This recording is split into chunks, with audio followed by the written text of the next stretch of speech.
4 Russian fighter jets are accused of violating Swedish airspace in the midst of Vladimir Putin's invasion of Ukraine. The jets, consisting of 2 Su-27 flanker and 2 Su-24 Fencer jets, actually entered Swedish airspace according to reports, not just entered the ADs.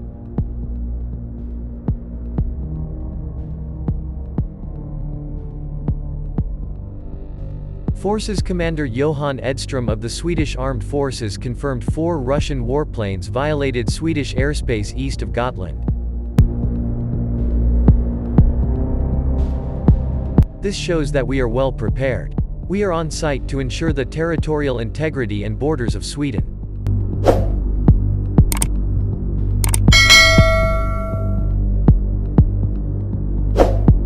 We have complete control over the situation.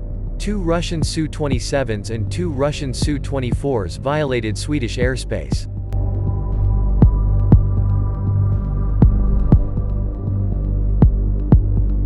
The breach was short-lived and took place east of Gotland, across the sea. Given the current situation, we take the incident very seriously.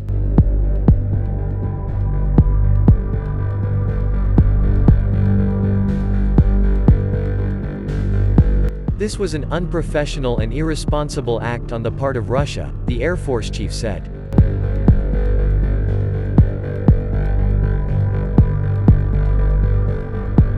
These violations occurred after Putin's invasion of Ukraine, but his attempts to capture the former Soviet state have so far been thwarted.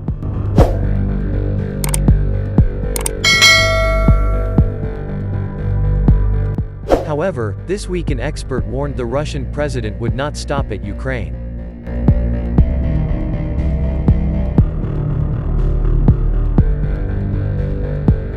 Fiona Hill, former senior director for Europe and Russia at the U.S. National Security Council, said Ukraine had been at the forefront of the struggle.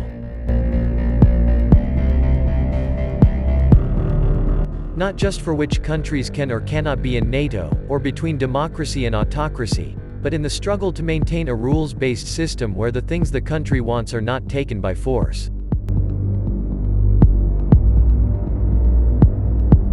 Every country in the world should pay attention to this. He went on to say how we are already in the middle of World War III, whether the world knows about it or not.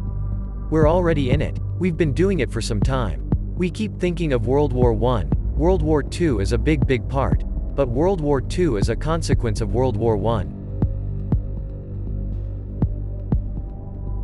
Thank you all for watching this video. Don't forget to like, comment if you like and subscribe to always update videos on this channel.